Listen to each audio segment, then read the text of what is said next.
서른 첩 반상 제대로 차려. 맛대가리 없으면 이 집에서 쫓겨날 줄 알아라. 20명 분량의 밥상을 5만 원으로 차리라는 말. 결혼 5년 동안 매번 새벽같이 일어나 혼자 부엌을 지켰던 며느리 하은서 씨에게 던져진 말이었습니다. 남편은 적당히 해드려라고만 하고 안방으로 들어가 버렸죠. 참 잔인한 말이에요.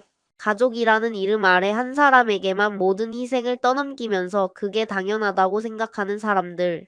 누구라도 분하고 억울했을 겁니다. 그런데요, 잔칫날 아침 그 부엌에 불은 켜지지 않았습니다. 냉장고는 비어 있었고 식탁 위에는 5만 원과 메모 한 장만 남아 있었어요. 20명의 시댁 식구들이 하나둘 도착해 거실을 가득 채웠지만 밥상은 어디에도 없었습니다.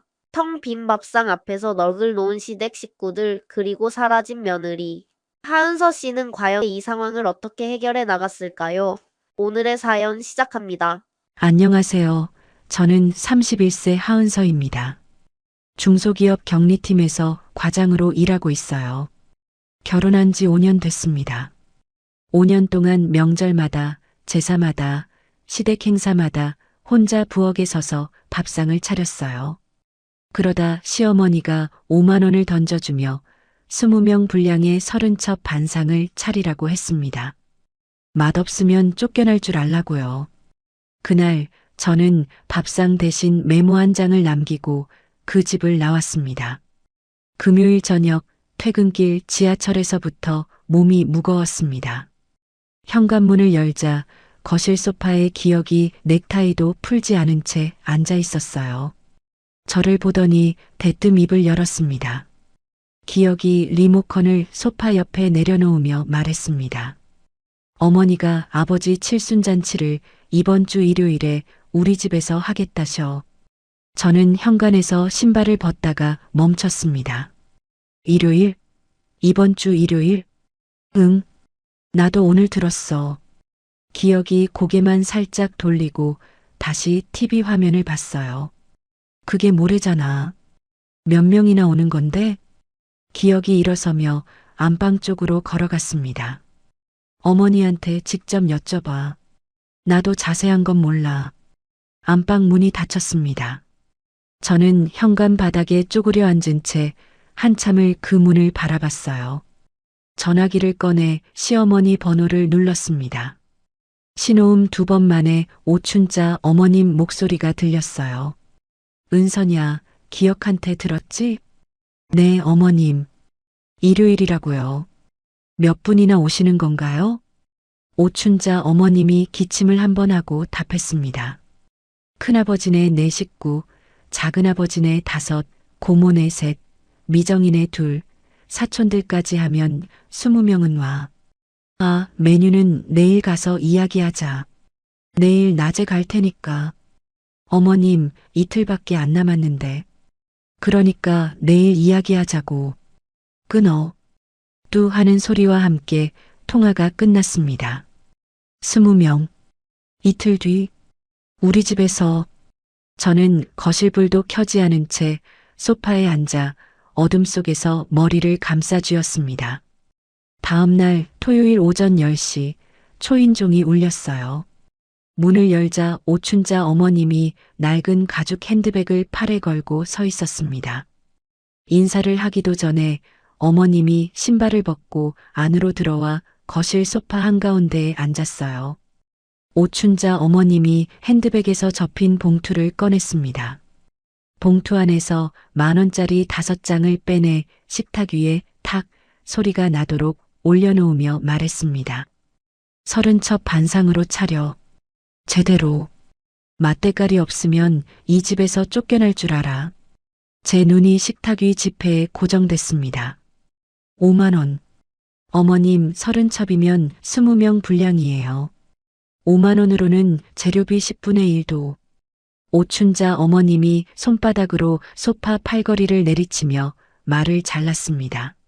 내가 시집 왔을 때는 맨손으로 30명 밥했어. 돈 한 푼 안 받고. 요즘 며느리들은 버릇이 없어, 진짜. 더 말할 수가 없었습니다. 어머님은 물 한 잔도 마시지 않고 일어나 현관으로 향했어요. 신발을 신으며 돌아보지 않고 말했습니다. 내일 아침 일찍 온다. 밥상 준비 단단히 해놔. 문이 닫히고 저는 식탁 위 5만 원을 내려다봤습니다. 안방 문을 열고 기혁에게 다가갔어요. 기혁은 침대에 누워 핸드폰을 보고 있었습니다. 방금 어머니 오셔서 5만 원 주고 가셨어. 20명한테 30첩 반상 차리래. 5만 원으로. 기혁이 핸드폰에서 눈을 떼지 않고 대답했습니다. 어머니 성격 알잖아. 적당히 해드려. 모자라는 돈은 내 카드로 좀 보탤게. 적당히가 뭔데? 30첩이 뭔지 알아? 임금님 수라상이야. 나 혼자 하루 만에? 기혁이 몸을 돌려 벽을 보며 말했습니다. 알겠어, 알겠다고. 내가 카드 줄 테니까. 더 할 말이 없었어요. 저는 안방 문을 닫고 혼자 마트로 향했습니다. 마트 안에서 카트를 끌고 정육 코너, 수산물 코너, 채소 코너를 돌았어요. 갈비, 전복, 새우, 도라지, 고사리, 시금치. 30첩에 필요한 재료를 하나씩 담을 때마다 저울 위 가격이 올라갔습니다. 기본 품목만으로 이미 25만 원이 넘었어요. 저는 계산대 앞에서 장바구니를 내려놓고 멈춰 섰습니다. 결국 아무것도 사지 않고 주차장으로 나왔어요. 차 안에 앉아 핸들 위에 이마를 대고 눈을 감았습니다. 결혼 첫해 추석 새벽 4시 혼자 부엌에서 전을 부치다가 칼에 손을 베었습니다. 피가 도마 위로 떨어지는데 아무도 오지 않았어요. 시누이 미정이가 점심때 느지막이 나타나 부침개 하나 집어먹더니 언니, 전이 좀 짜다 한마디 하고 거실로 돌아갔습니다. 그 뒤로 5년 매 명절과 제사마다 같은 풍경이 반복됐어요. 어제 점심시간에 회사 동료 소라가 한 말이 떠올랐습니다.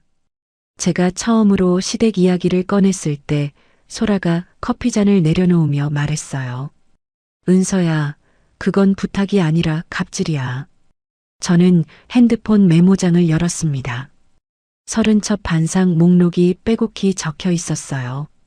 저는 그 메모를 천천히 지웠습니다. 한 줄 한 줄. 더 이상은 못하겠다. 제 입에서 그 말이 나왔습니다. 그리고 친정 엄마에게 전화를 걸었어요. 엄마, 나 오늘 그쪽으로 갈게. 엄마는 잠깐 침묵하더니 말했습니다. 밥 해놓을게. 집으로 돌아왔을 때 기혁은 거실에서 TV를 보고 있었어요. 저는 안방으로 가서 며칠치 옷과 세면도구, 회사 서류 가방을 챙겼습니다. 잠깐 친정에 다녀올게. 기혁이 고개를 돌리며 물었습니다. 장은 다 봤어? 대답하지 않았어요. 저는 식탁으로 갔습니다. 5만 원짜리 지폐 옆에 메모지를 꺼내 펜을 들었어요. 직접 차려 드세요. 전 더 이상 이 집의 가정부가 아닙니다. 메모를 내려놓고 현관문을 열었습니다. 뒤에서 TV 소리만 들렸어요. 문을 닫고 복도로 나서는 제 손이 떨리고 있었지만 발걸음은 멈추지 않았습니다. 고속도로에 올라타자 해가 기울기 시작했습니다. 1시간 반을 달려야 하는 길, 핸들을 잡은 손에 아직 힘이 들어가 있었어요. 휴대폰 화면이 쉴 새 없이 밝아졌습니다. 시어머니 단체 카톡방 알림이었어요. 갈비찜 꼭 넣어라, 잡채, 양 넉넉하게, 식혜도 준비해놔. 저는 한 손으로 알림을 끄고 전방만 바라봤습니다. 저녁 8시쯤 친정집 골목에 차를 세웠어요.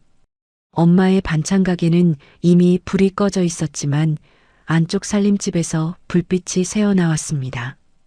가게 유리문을 열고 들어서자 엄마가 앞치마를 두르고 서 있었어요. 엄마가 제 얼굴을 한번 봤습니다. 아무 말 없이 제 손목을 잡고 안쪽 살림집으로 데려갔어요. 식탁 위에 따뜻한 된장찌개와 밥 한 공기가 놓여 있었습니다. 앉아. 먹어. 숟가락을 들었습니다. 찌개를 한 숟갈 떴는데 목이 막혀서 넘길 수가 없었어요. 눈물이 밥그릇 위로 떨어졌습니다. 엄마, 5만 원을 줬어. 엄마가 맞은편에 앉으며 저를 바라봤어요. 20명한테 30첩 반상 차리래. 5만 원 주면서 맛없으면 쫓겨날 줄 알라고. 말을 시작하니 멈출 수가 없었습니다. 첫해 추석 새벽에 손을 벤 일, 매번 혼자 제사 음식을 준비한 일, 명절마다 시누이가 평가만 하고 돌아간 일, 기억이 한 번도 나서지 않았던 일. 5년치가 한꺼번에 쏟아졌어요. 엄마가 젓가락을 내려놓고 한참을 들었습니다. 제 말이 다 끝나고 나서야 엄마가 입을 열었어요. 임복순이 식탁 위 물기를 행주로 닦으며 낮은 목소리로 말했습니다. 내가 그동안 참으라고만 한 게 너한테 더 큰 짐이 됐구나. 은서야, 엄마가 미안하다. 엄마의 그 말에 또 눈물이 나올 뻔했지만 참았어요. 엄마가 행주를 개며 물었습니다. 그래도 내일이 잔칫날인데 어떡하려고. 안 가요. 이번에는 안 갈 거예요. 엄마가 제 눈을 들여다봤습니다. 저는 시선을 피하지 않았어요. 엄마는 고개를 한번 끄덕이고 더 묻지 않았습니다. 같은 시각 기억이 제가 두고 간 메모를 발견했을 겁니다. 한참 뒤에 제 폰에 기억의 전화가 떴어요. 저는 받지 않았습니다. 2번, 3번, 4번. 저는 폰을 뒤집어 놓고 밥상을 치우는 엄마를 도왔어요. 잔칫날 일요일 아침이 밝았습니다. 엄마가 차려준 콩나물국과 계란말이로 아침을 먹고 있었어요. 제 폰에는 기억의 부재중 전화 17통이 찍혀 있었고 시어머니의 음성 메시지가 하나 들어와 있었습니다. 지금 당장 안 오면 너 이 집안에서 끝난 줄 알아. 저는 폰을 뒤집어 놓고 숟가락을 들었어요. 엄마가 맞은편에서 밥을 먹다가 제 폰이 또 울리는 것을 힐끗 봤지만 말을 꺼내지 않았습니다. 밥 먼저 먹어. 엄마의 그 한마디가 고마웠어요. 같은 시각 기억의 집 거실은 사람들로 가득 찼을 겁니다. 나중에 기억에게 들은 이야기입니다. 오춘자 어머님은 일요일 아침 일찍 기억의 집에 도착했어요. 은서가 밤새 돌아와 부엌에서 준비하고 있을 거라고 믿으면서요. 그런데 부엌에는 불이 꺼져 있었고 냉장고 안은 텅 비어 있었습니다. 식탁 위에는 5만 원과 제 메모가 그대로 놓여 있었어요. 오춘자 어머님이 기억의 팔을 잡아 끌며 소리쳤습니다. 아직도 안 돌아온 거야? 네가 뭘 한 거야? 기억이 고개를 숙인 채 대답했습니다. 전화를 안 받아요. 그 사이 큰아버지 내외가 가장 먼저 도착했어요. 이어서 작은아버지네 5 식구, 고모 남정이네 3 식구, 시누이 미정이 부부, 사촌들까지 20명 가까운 사람들이 거실을 가득 채웠습니다. 시아버지 남도연 어르신이 지팡이를 짚고 소파에 앉으며 물었어요. 밥상은 어디 있냐? 오춘자 어머님과 기억 모두 아무 말을 못했습니다. 큰아버지가 자리에서 일어나 부엌까지 직접 걸어갔어요. 텅 빈 가스레인지, 빈 식탁, 찬장에 그릇만 쌓여 있는 부엌을 보고 거실로 돌아왔습니다. 큰아버지가 팔짱을 끼며 낮은 목소리로 물었습니다. 이게 뭔 상황이야? 거실이 조용해졌어요. 20명의 시선이 오춘자 어머님과 기억에게 쏠렸습니다. 시아버지 도연 어르신이 소파 팔걸이를 움켜쥐었어요. 자기 칠순잔치에 밥상 하나 없는 상황, 얼굴이 벌겋게 달아올랐습니다. 오춘자 어머님이 식구들을 둘러보며 말했습니다. 며느리가 제정신이 아니라 도망을 갔어요. 내가 무슨 잘못을 했다고 미친년이. 그때 고모 남정이가 식탁 쪽으로 걸어갔어요. 식탁 위에 놓인 메모지를 집어들더니 소리내어 읽었습니다. 직접 차려 드세요. 전 더 이상 이 집의 가정부가 아닙니다. 거실에 다시 정적이 내렸습니다. 20명의 눈이 일제히 오춘자 어머님과 기억을 향했어요. 시아버지 도연 어르신이 소파에서 몸을 일으키다 말고 다시 주저앉았습니다. 자기 칠순이 이렇게 되어버린 것에 대한 수치가 얼굴 가득 번졌어요. 오춘자 어머님은 입술을 꽉 다물고 시선을 바닥에 떨어뜨렸습니다. 텅 빈 밥상, 20명의 눈, 그리고 제가 남기고 간 단 2줄의 메모.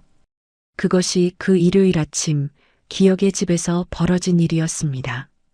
나중에 고모 남정희를 통해 전해 들은 이야기입니다. 작은아버지가 오춘자 어머님 앞으로 한 걸음 다가서며 물었습니다. 형수님, 5만 원에 20명 밥상을 차리라고 한 거요? 오춘자 어머님이 고개를 들었어요. 그게 무슨 소리야? 내가 언제? 고모 정희가 메모지를 식탁에 내려놓으며 말했습니다. 옳게, 그건 아무리 그래도 심한 거 아니에요. 30첩이면 임금님 수라상인데 5만 원이 말이 돼요? 오춘자 어머님의 얼굴이 불그락 푸르락 변했습니다. 내가 시집 왔을 때는 한 푼도 안 받고 했어. 시어머니가 시키면 해야지. 며느리가 뭔데 골라가면서 해. 고모 정희가 허리에 손을 올리며 받아쳤어요. 그때는 그때고 지금은 지금이에요. 옳게 시집살이가 자랑이에요? 그걸 며느리한테 똑같이 시키는 게 맞아요? 거실에 있던 친척들이 고개를 돌리거나 헛기침을 했습니다. 시누이 미정이가 입을 열려다가 주변 분위기를 살피고 다시 닫았어요. 시아버지 도연 어르신이 지팡이를 바닥에 탁 내리쳤습니다. 내 칠순의 집안 망신이다. 다들 그만해. 거실이 조용해졌어요. 도연 어르신이 기억을 쏘아보며 말했습니다. 당장 마누라한테 전화해서 데려와. 기억이 폰을 꺼내 제 번호를 눌렀습니다. 신호음만 울리고 끊어졌어요. 2번째, 3번째도 마찬가지였습니다. 기억이 폰을 내리며 말했습니다. 안 받아요. 도연 어르신이 소파에 깊이 몸을 묻으며 한숨을 내쉬었어요. 칠순잔치의 주인공이 빈 밥상 앞에서 그렇게 쪼그라들어 있었습니다. 어색한 침묵이 길게 이어졌어요. 큰아버지가 먼저 일어서며 말했습니다. 밖에서 사 먹자. 다들 일어나. 하나둘 자리에서 일어나기 시작했어요. 작은아버지니가 먼저 현관으로 향하고 고모네, 사촌들이 뒤를 따랐습니다. 도연 어르신이 현관에서 신발을 신으며 오춘자 어머님을 돌아봤어요. 당신이 이 꼴을 만들어 놓은 거야. 알아서 수습해. 도연 어르신은 그 말을 남기고 큰아버지의 차에 올라탔습니다. 식구들이 모두 빠져나간 거실에 오춘자 어머님만 남았어요. 텅 빈 식탁 앞에서 어머님은 한참 동안 움직이지 못했다고 합니다. 그 시각 저는 친정 안방에서 엄마가 차려준 소박한 아침밥을 먹고 있었어요. 엄마는 맞은편에 앉아 밥을 먹으면서도 제 폰이 계속 울리는 것을 보고 있었습니다. 입술을 몇 번 달싹이다가 결국 이렇게만 말했어요. 밥 먼저 먹어. 시댁 이야기를 먼저 꺼내지 않았습니다. 저는 숟가락을 들고 콩나물국을 떠먹었어요. 엄마의 콩나물국은 언제 먹어도 같은 맛이었습니다. 식사를 마치고 제가 물었어요. 엄마, 나 당분간 여기 있어도 돼? 엄마가 자리에서 일어나 안방 벽장을 열었습니다. 이불을 꺼내 방바닥에 펴주며 말했어요. 내 방이다, 원래. 저는 엄마가 펴준 이불 위에 누워 천장을 올려다봤습니다. 어릴 때부터 보던 천장이었어요. 누렇게 변한 벽지, 한쪽 구석에 물얼룩. 5년 만에 다시 보는 그 천장 아래서 어깨에 짊어지고 있던 것이 조금씩 내려가는 걸 느꼈습니다. 일요일 저녁 기억은 엉망이 된 잔치 뒤 혼자 집에 돌아갔을 겁니다. 나중에 기억이 말한 적이 있어요. 그날 저녁 부엌에 서서 밥을 하려고 했는데 밥솥 버튼을 어떻게 누르는지도 몰랐다고. 찬장 어디에 뭐가 있는지도 모르겠더라고. 결국 편의점에서 도시락 하나 사다가 식탁에 앉아 먹었다고 했습니다. 제가 매일 서 있던 부엌에서 무엇을 하고 있었는지 그때 처음 생각해 봤다고요. 같은 밤 오춘자 어머님은 본인 집에서 남편 도연 어르신과 마주 앉았습니다. 도연 어르신은 한마디도 하지 않고 안방으로 들어가 버렸어요. 어머님 혼자 거실에 남아 불을 끈 채 앉아 있었다고 합니다. 저는 친정 안방에서 이불을 턱까지 끌어올리고 눈을 감았어요. 내일 출근해야 한다는 생각, 시댁에서 무슨 일이 벌어졌을까 하는 생각, 기억에 부재중 전화 17통. 여러 가지가 머릿속을 돌아다녔지만 이상하게도 후회는 없었습니다. 엄마가 펴준 이불에서 나는 섬유유연제 냄새를 맡으며 저는 잠이 들었어요. 월요일 아침 친정 안방에서 알람 소리에 눈을 떴습니다. 잠깐 어디인지 모르겠다가 누렇게 바랜 천장이 보이고 나서야 정신이 돌아왔어요. 출근 준비를 하며 세수를 하는데 엄마가 부엌에서 소리쳤습니다. 은서야, 밥 차려놨다. 먹고 가. 식탁에 김치찌개와 달걀 프라이, 김 한 접시가 놓여 있었어요. 엄마는 이미 반찬 가게 준비를 하러 앞쪽으로 나간 뒤였습니다. 혼자 밥을 먹는데 폰이 울렸어요. 기억이었습니다. 문자 한 통. 이야기 좀 하자. 퇴근 후에 친정으로 가겠다. 저는 숟가락을 내려놓고 답장을 쳤습니다. 올 필요 없어. 할 말이 정리되면 내가 먼저 연락하겠다. 보내고 나서 폰을 가방에 넣었어요. 밥을 다 먹고 신발을 신으며 엄마에게 소리쳤습니다. 엄마, 나간다. 앞쪽 가게에서 엄마 목소리가 들렸어요. 조심히 가. 저녁에 봐. 회사까지 1시간 반 지하철 안에서 창밖을 보며 생각했습니다. 기억은 올 필요 없다고 했는데 진짜 안 올까? 안 오겠죠. 제가 그렇게 말했으니까. 아니, 기억이라면 올 수도 있어요. 어머니한테 뭐라고 들었을 테니까. 퇴근 후 친정집으로 돌아오는 길이었습니다. 골목 안쪽 엄마 반찬 가게 앞에 낯익은 검은색 차 한 대가 서 있었어요. 가게 유리문 너머로 기억의 뒷모습이 보였습니다. 엄마와 마주서서 뭔가 말하고 있었어요. 저는 골목 입구에서 멈춰 섰습니다. 가게 문이 열리며 엄마 목소리가 들렸어요. 임복순이 앞치마에 손을 닦으며 말했습니다. 사위, 오늘은 안 돼. 은서가 만나고 싶을 때 연락할 거야. 기억이 가게 문 앞에서 한 발짝도 안으로 들어가지 못한 채 서 있었습니다. 어머님, 잠깐이면 됩니다. 얼굴만이라도. 엄마가 고개를 저었어요. 사위 마음은 아는데 오늘은 진짜 안 돼. 돌아가. 기억이 한참을 서성였습니다. 가게 안을 들여다보기도 하고 주머니에 손을 넣었다 뺐다 하기도 하고 결국 아무 말 없이 차 문을 열고 탔어요.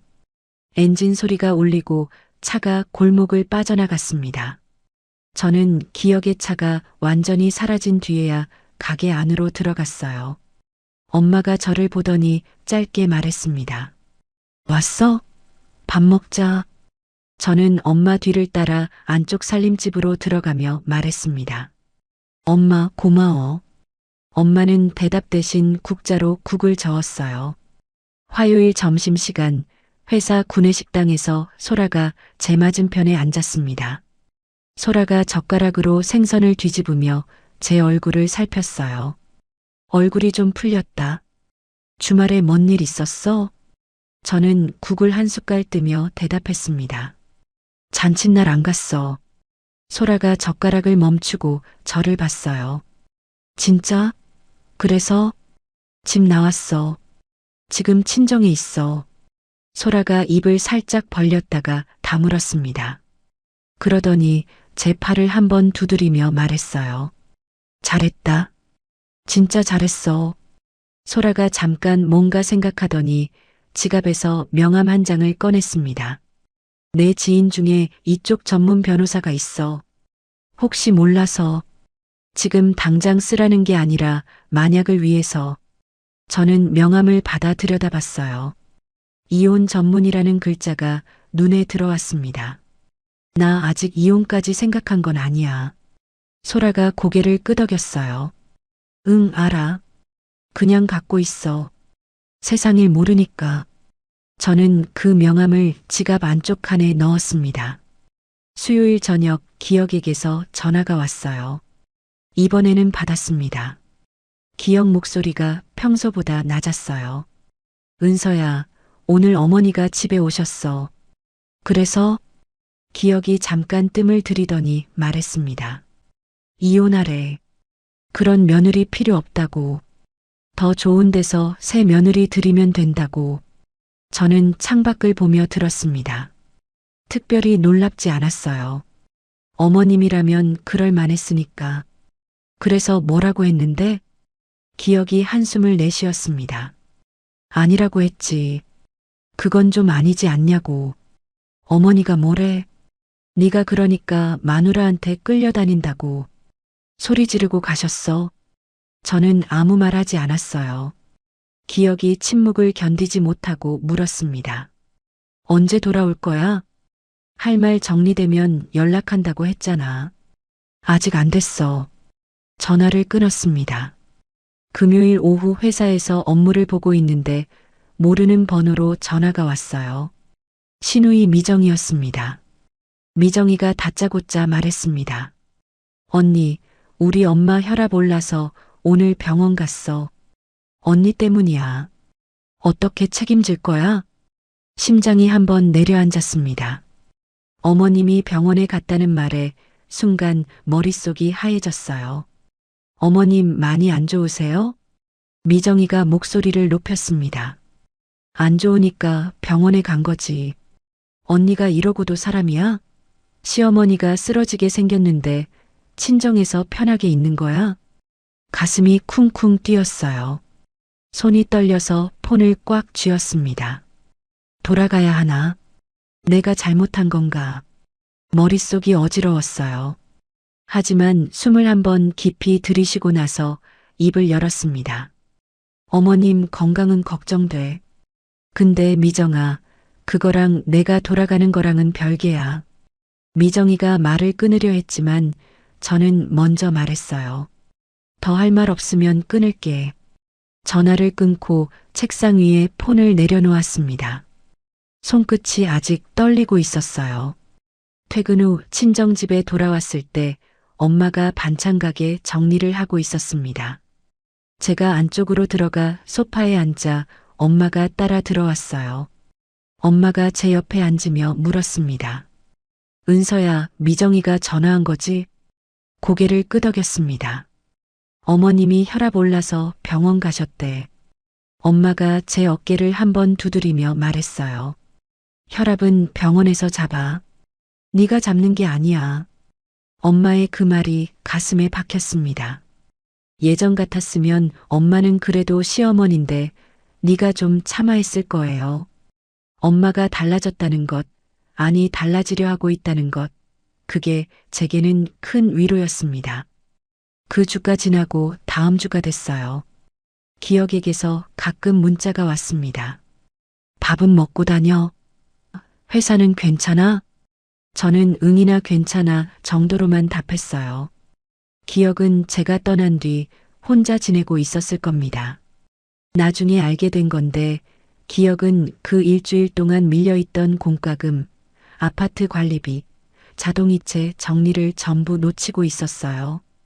가습기 미납 경고장이 우편함에 꽂혀 있었다고 합니다. 보이지 않는 곳에서 제가 매달 처리하던 것들이었어요. 기억은 그게 저절로 되는 줄 알았던 거죠. 어느 날 밤 기억이 집에서 제가 만들어 놓은 결혼기념일 사진 앨범을 발견했다고 합니다. 사진을 넘기다가 최근 2년치에서 멈췄대요. 제 표정이 점점 굳어져 있었다고, 웃고 있는 사진이 거의 없었다고.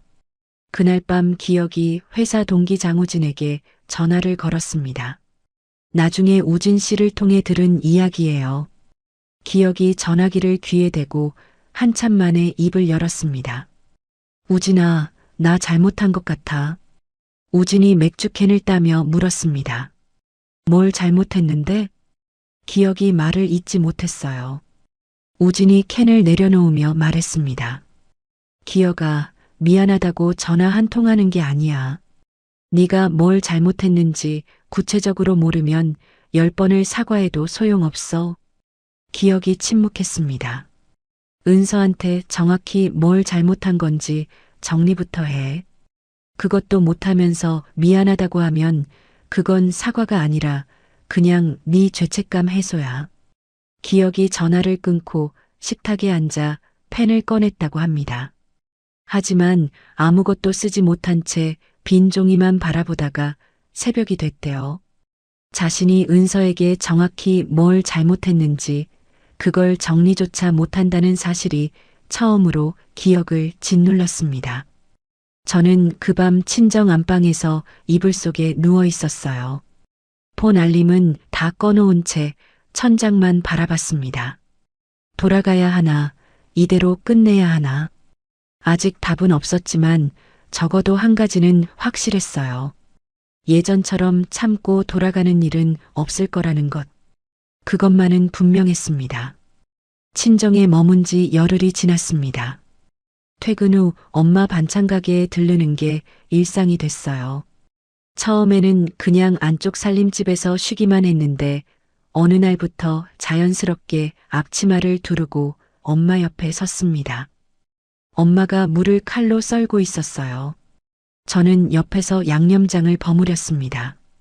고춧가루, 액젓, 다진 마늘을 넣고 손으로 섞는데 엄마가 제 손을 힐끗 보며 말했어요. 손목 돌려가면서 해. 힘으로 하면 내일 팔 아파. 네.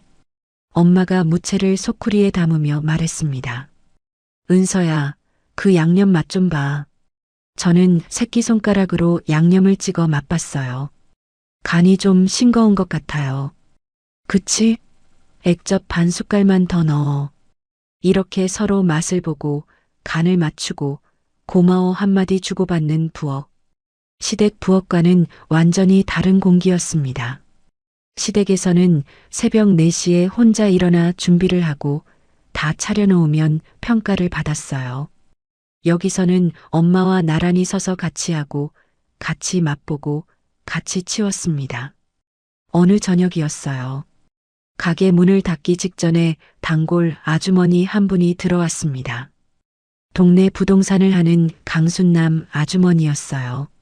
순남 아주머니가 깍두기 한 통을 계산대에 올려놓으며 엄마를 봤습니다. 복순아, 옆에 누구야? 딸이야? 엄마가 깍두기를 봉지에 담으며 대답했어요. 응, 잠시 집에 온 거야. 순남 아주머니가 저를 위아래로 훑어보더니 말했습니다. 아이고, 다 컸네.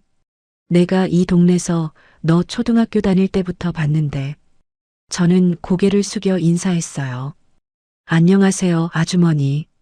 순남 아주머니가 봉지를 받아들며 가볍게 말했습니다. 혹시 따로 살 때 필요하면 말해. 역 근처에 괜찮은 원룸 하나 알고 있어. 보증금도 적고 별 뜻 없이 던진 말이었을 거예요. 하지만 그 말이 제 머릿속에 남았습니다. 독립, 혼자 사는 것, 기억의 집이 아닌, 시댁의 집이 아닌, 오로지 제 공간. 처음으로 그 단어를 구체적으로 떠올렸어요. 같은 무렵 오춘자 어머님도 나름대로 힘든 시간을 보내고 있었을 겁니다. 나중에 미정이를 통해 전해 들은 이야기예요. 오춘자 어머님이 동네 찜질방에서 오랜 친구를 만났다고 합니다. 어머님이 한증막 안에서 수건으로 얼굴을 닦으며 말했어요. 요즘 며느리들은 버르장머리가 없어. 내 며느리가 쪽지 하나 남기고 도망을 갔어. 친구분이 옆에서 다리를 뻗으며 물었습니다. 왜? 뭔 일인데? 아버지 칠순에 밥상 차리라고 했더니 안 한다고 튀어버린 거야. 친구분이 고개를 돌려 어머님을 보며 말했습니다. 근데 춘자야, 내가 듣기로는 5만 원 줬다며? 20명한테? 어머님 입이 굳었어요. 누가 그래? 동네방네 다 알아. 네 시누이가 떠들고 다닌다던데. 근데 솔직히 5만 원의 20명 밥상은 너도 못 차려. 어머님이 아무 말도 못했다고 합니다. 친구분이 수건을 접으며 덧붙였어요. 춘자야, 내가 너 40년 알았지만 이번엔 네가 좀 심했다. 어머님이 한증막에서 나와 탈의실에 앉아 한참을 움직이지 못했다는 이야기를 나중에 들었습니다. 며칠 뒤 새벽 어머님은 홀로 부엌에 앉아 있었대요. 잠이 오지 않는 밤이었다고 합니다.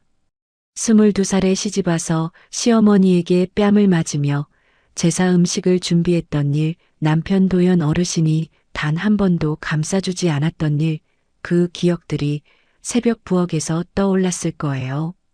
하지만 그 고통을 며느리에게 대물림하고 있다는 자각까지는 아직 닿지 못했습니다.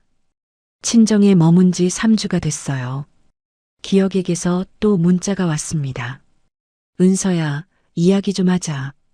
저는 같은 답을 보냈어요. 할 말이 정리되면 내가 먼저 연락하겠다. 기억이 읽고 한참 뒤에 답장을 보내왔습니다. 알겠어. 그 짧은 두 글자에서 처음으로 뭔가 달라진 걸 느꼈어요. 예전의 기억이라면 그래도 한 번만 만나자. 언제까지 이럴 거야 라고 했을 텐데. 그냥 알겠다고만 한 거죠. 주도권이 처음으로 제게 넘어왔다는 걸 기억도 느끼고 있는 것 같았습니다. 시누이 미정이가 오춘자 어머님에게 전화를 한 것도 그 무렵이었어요. 미정이가 말했다고 합니다. 엄마 잔칫날 일이 친척들 사이에서 계속 이야깃거리가 되고 있어. 큰아버지가 엄마 흉을 보고 다닌대. 어머님이 전화기를 꽉 쥐며 소리쳤대요. 뭐, 형님이? 그 사람이 무슨 자격으로 나를 흉봐? 미정이가 조심스럽게 말했습니다. 엄마, 나도 듣기 싫은데 사촌 언니가 전화해서 말해줬어. 5만 원 이야기가 다 퍼진 거야. 어머님은 전화를 끊고 혼자 거실에 앉아 있었다고 합니다. 체면이 구겨진 것에 대한 분노, 하지만 동시에 처음으로 자신의 행동을 다른 사람의 눈으로 돌아보는 순간이었을 거예요. 기억은 3주째 혼자 지내고 있었습니다. 밥을 하고 빨래를 하고 청소기를 돌리고 그것만으로도 퇴근 후 시간이 전부 사라졌다고 해요. 제가 이 모든 것을 하면서 회사까지 다니고 시댁 행사까지 도맡았다는 사실, 기억은 그걸 몸으로 느끼고 있었을 겁니다. 저는 친정 안방에서 잠들기 전 지갑을 열었어요. 소라가 건네준 변호사 명함이 안쪽 칸에 들어 있었습니다. 꺼내서 한참 들여다봤어요. 이름, 전화번호, 사무실 주소, 그리고 다시 지갑에 넣었습니다. 아직은 아니야. 하지만 돌아가는 것도 아니야. 혼잣말을 내뱉고 불을 껐어요.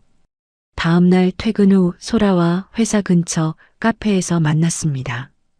아메리카노 2잔을 시켜놓고 마주 앉았어요. 소라가 빨대를 돌리며 물었습니다. 요즘 어때? 시댁 쪽에서 연락 많이 와? 줄었어.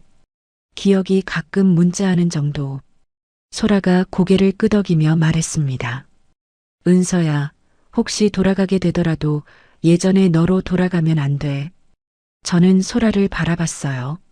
소라가 컵을 내려놓으며 말했습니다. 조건 없이 용서하는 건 용서가 아니라 포기야. 넌 뭐가 달라져야 돌아갈 수 있는지 그 기준을 세워야 해. 그 말이 머릿속에서 맴돌았어요. 카페를 나와 친정으로 돌아가는 길 내내 생각했습니다. 내가 돌아갈 수 있는 최소한의 기준이 뭘까? 뭐가 달라져야 다시 그 집에 서 있을 수 있을까? 그날 밤 안방에서 메모장을 꺼냈습니다. 펜을 들고 한 줄씩 적었어요. 명절과 행사 음식은 분담하거나 외부 주문할 것. 시어머니가 직접 사과할 것. 기억이 가사를 분담하고 그 실천을 확인한 뒤에 동거를 재개할 것. 적고 나서 메모장을 한참 들여다봤습니다. 이게 과한 건가? 이 정도를 요구하는 게 지나친 건가? 펜을 다시 들어 맨 아래에 한 줄을 더 적었어요. 이건 과한 게 아니라 당연한 거다. 메모장을 덮고 베개 밑에 넣었습니다. 불을 끄고 누웠어요. 처음으로 뭔가 정리가 되는 느낌이었습니다. 흐릿했던 것들이 한 줄씩 글자가 되어 앞에 놓이니까 제가 서 있는 자리가 보였어요. 여기서 더 물러나지 않겠다는 것. 그게 제 목소리였습니다. 친정에 머문 지 한 달 반이 되던 날이었습니다.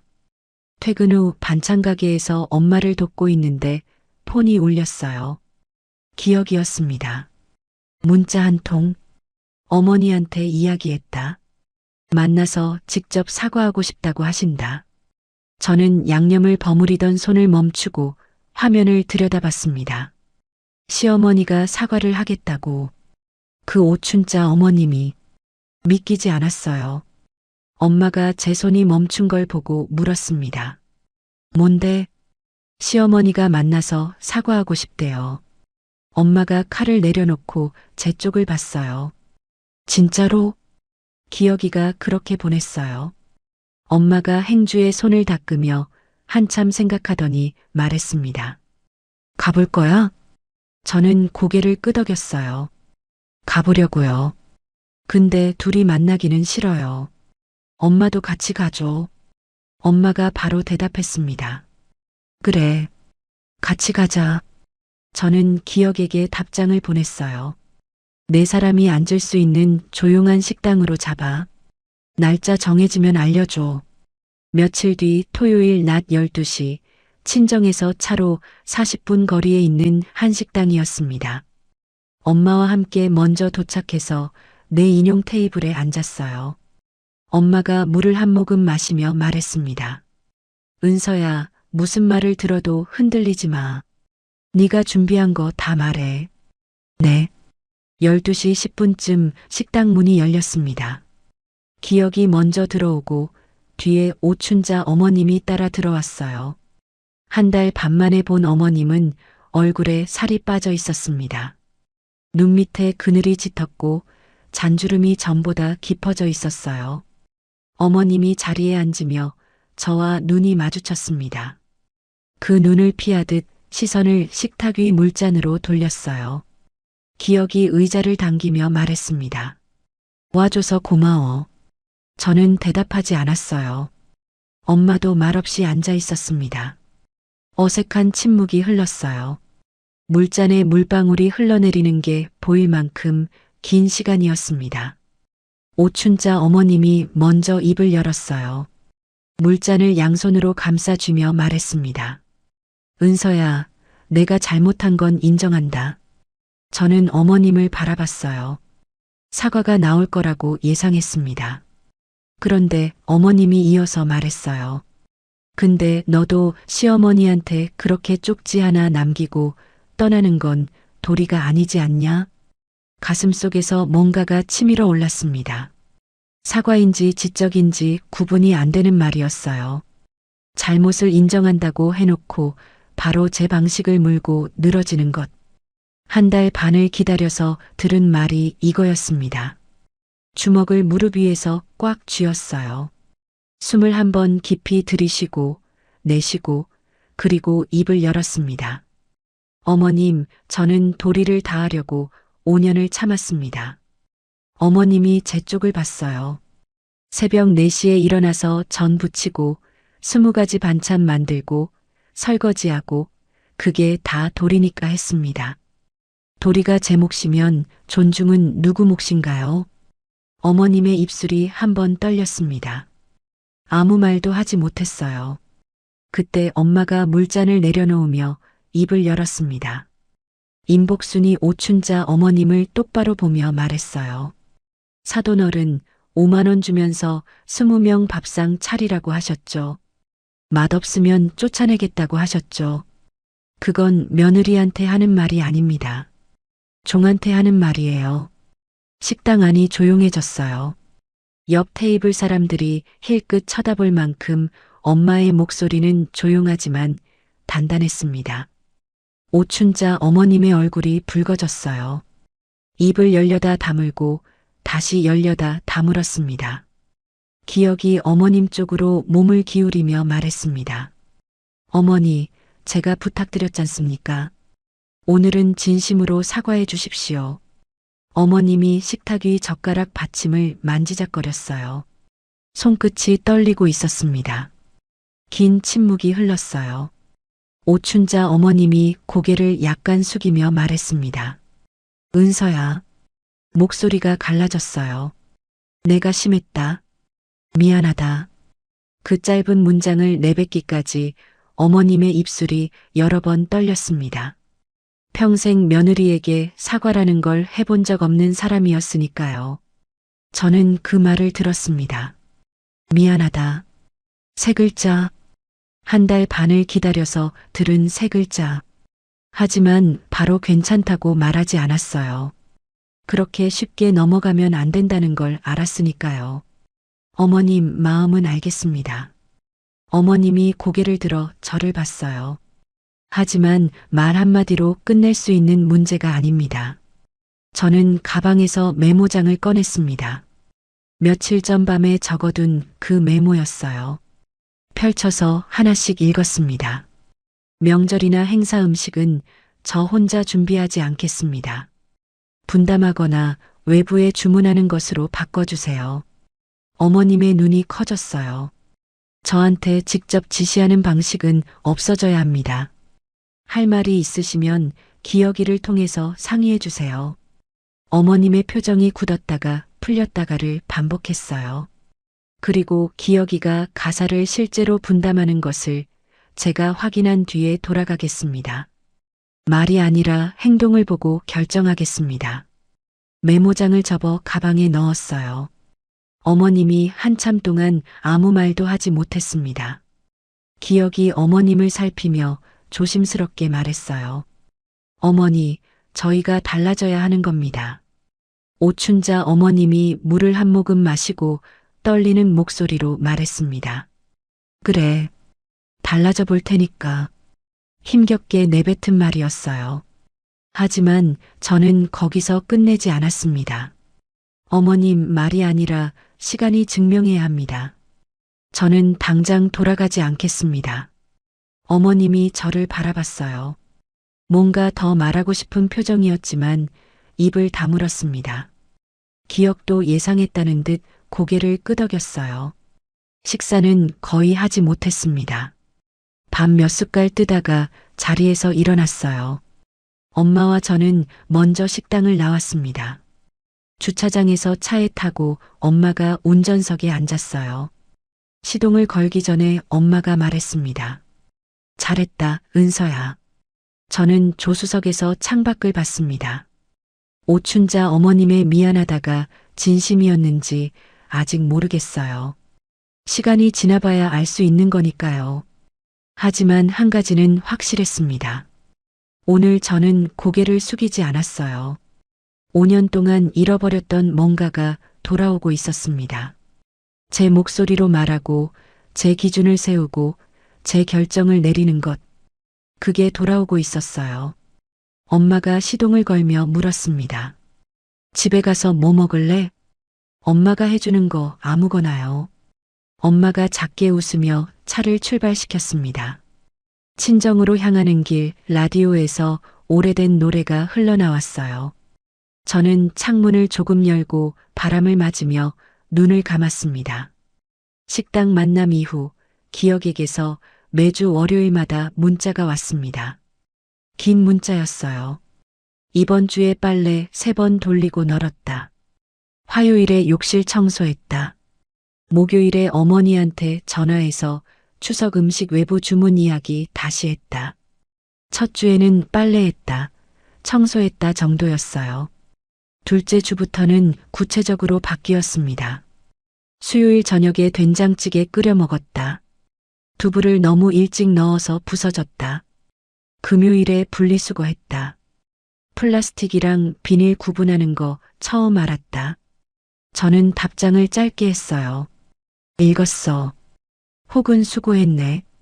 하지만 기억이 보내는 내용이 매주 조금씩 달라지는 건 느꼈습니다. 오춘자 어머님도 변하고 있었어요. 기억이 보내온 문자 중에 이런 내용이 있었습니다. 어머니가 오늘 집에 오셔서 반찬 2가지 해놓고 가셨다. 가시면서 이거 은서가 좋아하던 거 맞냐고 물으셨다. 그걸 읽고 한참 폰 화면을 바라봤어요. 어머님이 제 취향을 물었다고.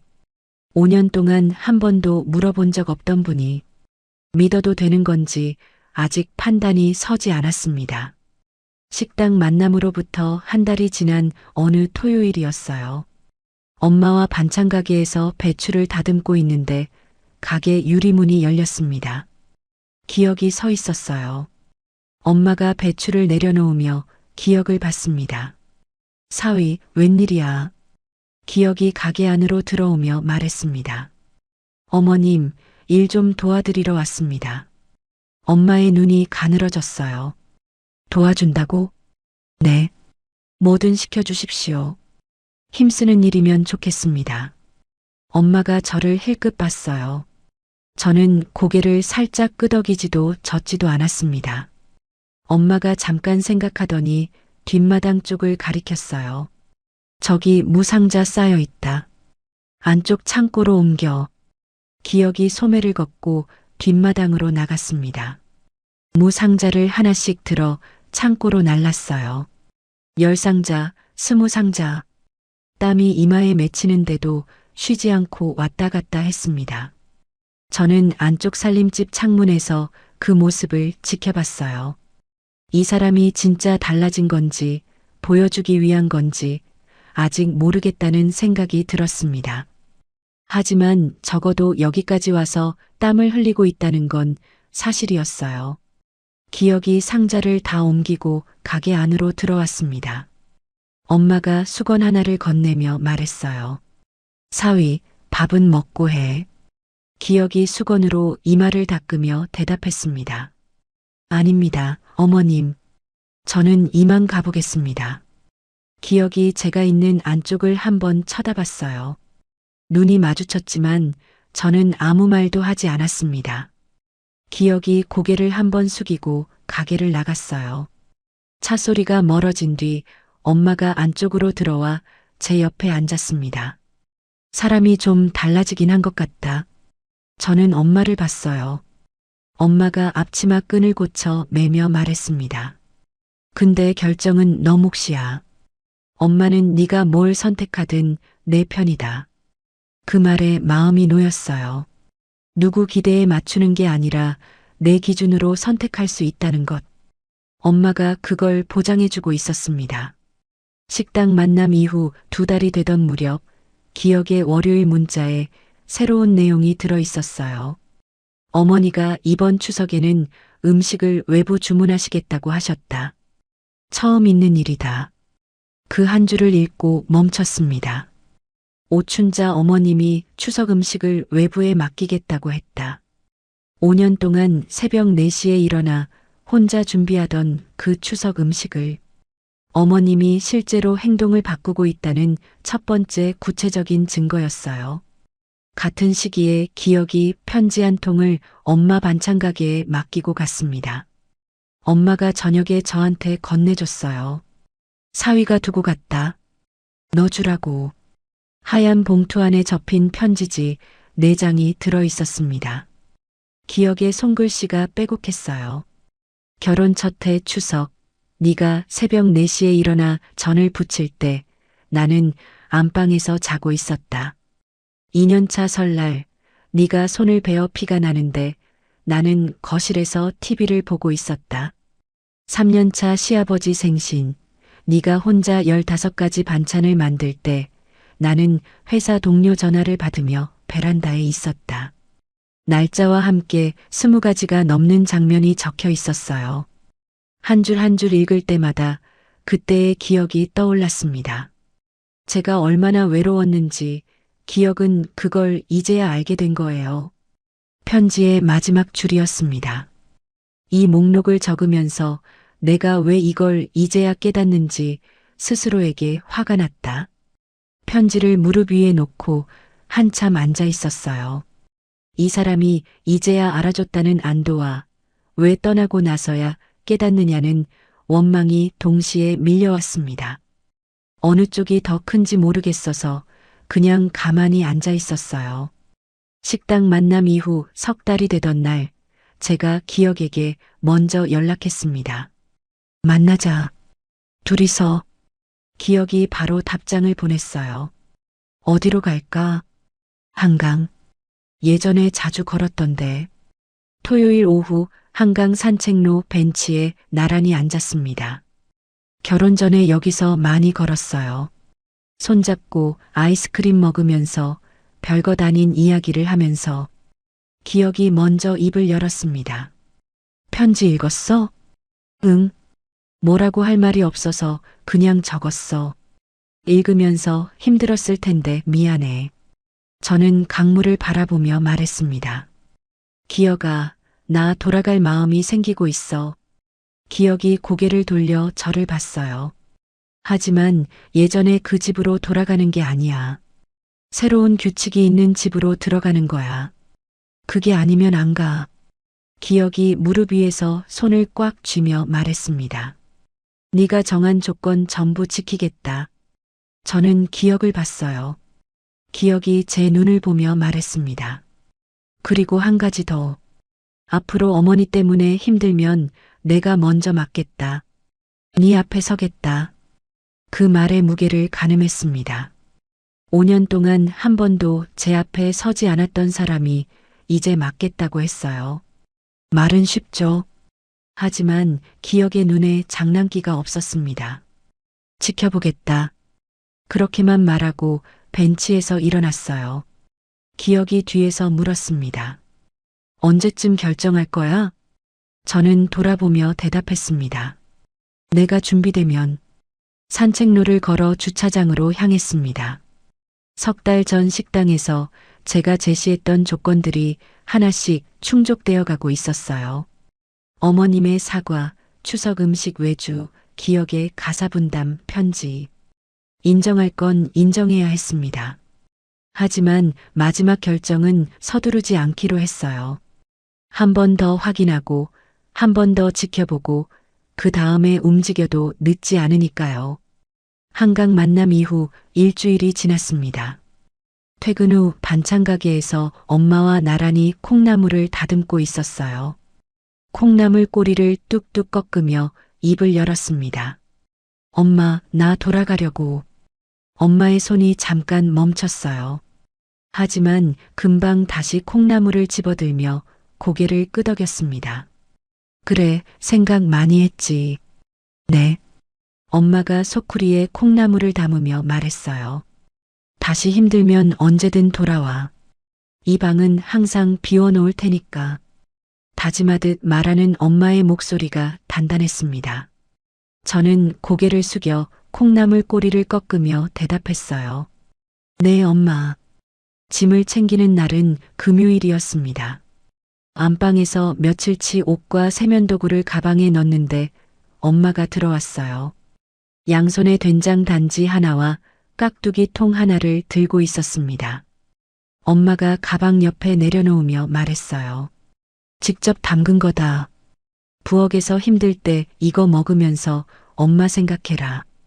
된장 단지를 들어 올려 봤습니다. 묵직했어요. 엄마의 손이 빚은 무게가 그대로 전해졌습니다. 저는 된장 단지를 내려놓고 엄마를 안았어요. 엄마가 제 등을 2번 토닥이고 저도 엄마 등을 토닥였습니다. 한참을 그렇게 서 있었어요. 엄마가 먼저 몸을 떼며 말했습니다. 울면 안 돼. 시집 가는 것도 아니고. 안 울어요. 코가 시큰했지만 참았어요. 가방을 들고 가게 앞에 세워둔 차로 향했습니다. 트렁크에 짐을 싣다가 가게 쪽을 돌아봤어요. 엄마가 가게 유리문 앞에 서서 앞치마에 손을 닦고 있었습니다. 넉 달 반. 이곳에서 다시 찾은 것은 단순한 휴식이 아니었어요. 엄마 옆에서 물을 썰고 양념을 버무리고 소라와 카페에서 이야기하고 메모장에 조건을 적고 식당에서 고개를 숙이지 않고 제 말을 한 것. 그 모든 시간이 제 목소리를 되찾아 준 거였습니다. 시동을 걸고 창문을 내렸어요. 엄마, 나간다. 엄마가 손을 한번 흔들며 말했습니다. 밥 잘 챙겨 먹어. 전화해. 네. 차를 출발시켰습니다. 백미러에 엄마의 모습이 점점 작아졌어요. 1시간 반을 달려 아파트 주차장에 차를 세웠습니다. 엘리베이터를 타고 올라가 현관 비밀번호를 눌렀어요. 문이 열렸습니다. 가장 먼저 눈에 들어온 건 현관 신발장이었어요. 예전에는 기억의 운동화와 구두가 아무렇게나 널브러져 있었는데 가지런히 정리되어 있었습니다. 거실도 마찬가지였어요. 쿠션이 소파 위에 반듯하게 놓여 있고 바닥에 먼지가 보이지 않았습니다. 그리고 식탁 위에 밥상이 차려져 있었어요. 된장찌개, 계란말이, 김치, 콩자반. 4가지. 그릇 배치가 좀 어긋나 있고 계란말이가 한쪽이 약간 타 있었지만 기억이 직접 만든 것이 분명했습니다. 밥상 옆에 접힌 편지지가 놓여 있었어요. 펼쳐보니 오춘자 어머님의 손글씨였습니다. 비뚤비뚤한 글자가 빼곡했어요. 은서야, 내가 많이 모자란 시어머니였다. 앞으로는 다르게 해보겠다. 잘 부탁한다. 한 글자 한 글자 읽었습니다. 이 문장이 진심으로 지켜질지는 앞으로의 시간이 보여줄 거예요. 하지만 이 편지를 쓰기까지 어머님이 얼마나 오래 펜을 들고 있었을지 그건 짐작할 수 있었습니다. 편지를 접어 식탁 위에 놓았어요. 부엌에서 기억이 나왔습니다. 손에 국자를 들고 앞치마를 두른 모습이 어색했어요. 기억이 국자로 식탁을 가리키며 말했습니다. 맛은 보장 못한다. 저는 식탁 의자를 당겨 앉았어요. 된장찌개를 한 숟갈 떴습니다. 간이 좀 짰어요. 계란말이는 끝부분이 바삭하게 탔고 콩자반은 너무 달았습니다. 하지만 불쾌하지 않았어요. 이 서툰 맛이 기억이 부엌에 서서 보낸 시간이었으니까요. 짜다. 기억이 맞은편에 앉으며 물었습니다. 많이? 좀. 근데 먹을 만해. 기억이 숟가락을 들며 작게 웃었어요. 저는 밥을 한 숟갈 떠 입에 넣고 씹으며 말했습니다. 기억아. 응. 앞으로 명절 음식은 외부 주문하거나 같이 분담하는 거 알고 있지? 알아. 어머니가 나한테 직접 지시하는 방식은 없어지는 거야. 할 말 있으시면 너한테 먼저 말씀하시는 거고. 기억이 숟가락을 내려놓고 저를 봤습니다. 알겠어. 이건 협상이 아니라 전제야. 이게 안 되면 나 다시 나간다. 기억이 고개를 끄덕였습니다. 지킬게. 저는 더 말하지 않고 밥을 먹었어요. 된장찌개가 짰지만 끝까지 다 먹었습니다. 저녁을 먹은 뒤 엄마에게 전화를 걸었어요. 엄마, 잘 도착했어. 밥 먹었어. 엄마 목소리가 들렸습니다. 그래, 잘 먹었으면 됐다. 잠깐 침묵이 흘렀어요. 엄마가 덧붙였습니다. 힘들면 전화해. 응, 엄마. 고마워. 전화를 끊었습니다. 엄마는 지금쯤 빈 안방을 한번 들여다보고 불을 끄고 있겠죠. 식탁을 정리하다가 멈췄어요. 이 식탁 위에 5만 원짜리 지폐와 메모를 남기고 나섰던 날이 떠올랐습니다. 넉 달 반 전 그날 밤 현관문을 닫을 때 손이 떨렸던 것, 고속도로에서 알림을 끄고 전방만 바라보던 것, 엄마가 차려준 된장찌개 앞에서 눈물을 쏟았던 것. 그때 떠나지 않았다면 지금 이 자리에서 제 목소리로 조건을 말할 수 있는 사람이 되지 못했을 거예요. 고개를 숙이고 참고 또 참고 결국 제가 아닌 사람으로 이 부엌에 서 있었을 겁니다. 기억이 설거지를 하고 있었어요. 수세미로 그릇을 문지르는 뒷모습을 바라봤습니다. 서툴렀어요. 거품이 너무 많고 헹굼이 부족하고 그릇을 건조대에 올리는 방향도 제각각이었습니다. 이것이 해피엔딩이 아니라는 걸 알아요. 시작이에요. 서툴지만 달라지려는 이 집의 풍경이 얼마나 오래 갈지는 모릅니다. 어머님이 편지에 쓴 대로 정말 다르게 할 수 있을지, 기억이 지금처럼 부엌에 계속 설 수 있을지, 그건 시간이 지나봐야 아는 거예요. 하지만 적어도 이제는 참고 견디는 대신 말하고, 요구하고, 필요하면 다시 떠날 수 있는 제가 됐습니다. 그 사실 하나가 5만 원짜리 지폐 한 장보다 훨씬 무거운 무게로 저를 지탱하고 있었어요. 기억이 설거지를 마치고 손을 닦으며 돌아봤습니다. 뭐해? 거기 서서. 저는 고개를 저으며 대답했어요. 아무것도. 그냥 보고 있었어. 기억이 행주를 걸며 말했습니다. 내일 아침은 내가 할게. 뭐 먹고 싶어? 저는 엄마가 준 된장 단지를 떠올렸어요. 된장찌개. 내가 간 맞춰줄게. 기억이 고개를 끄덕였습니다. 저는 불을 끄고 안방으로 향했어요. 넉 달 반 만에 돌아온 이 방의 천장을 올려다봤습니다. 낯설지도 익숙하지도 않은 천장이었어요. 여기서부터 다시 새로운 규칙으로, 새로운 목소리로. 저는 이불을 덮고 눈을 감았습니다. 여기까지가 제 이야기였습니다. 들어주신 분들 어떠셨나요? 돌이켜보면 그날 현관문을 닫고 나올 때가 제 인생에서 가장 무서웠던 순간이었어요. 내가 잘하고 있는 건지, 너무 나쁜 사람이 되는 건 아닌지, 온갖 생각이 다 들었거든요. 근데 지금은 알아요. 참는 게 착한 게 아니라 제 목소리를 내는 게 저를 지키는 거였다는 거요. 혹시 지금 비슷한 상황에 계신 분이 있다면 말씀드리고 싶어요. 떠나든 남든 중요한 건 내가 선택했다는 거예요. 누가 시켜서가 아니라 내가 정한 거. 그게 뭐든 괜찮습니다. 당신의 목소리는 충분히 들릴 자격이 있어요. 오래 참아온 만큼 이제는 좀 자기 편을 들어주세요. 응원합니다.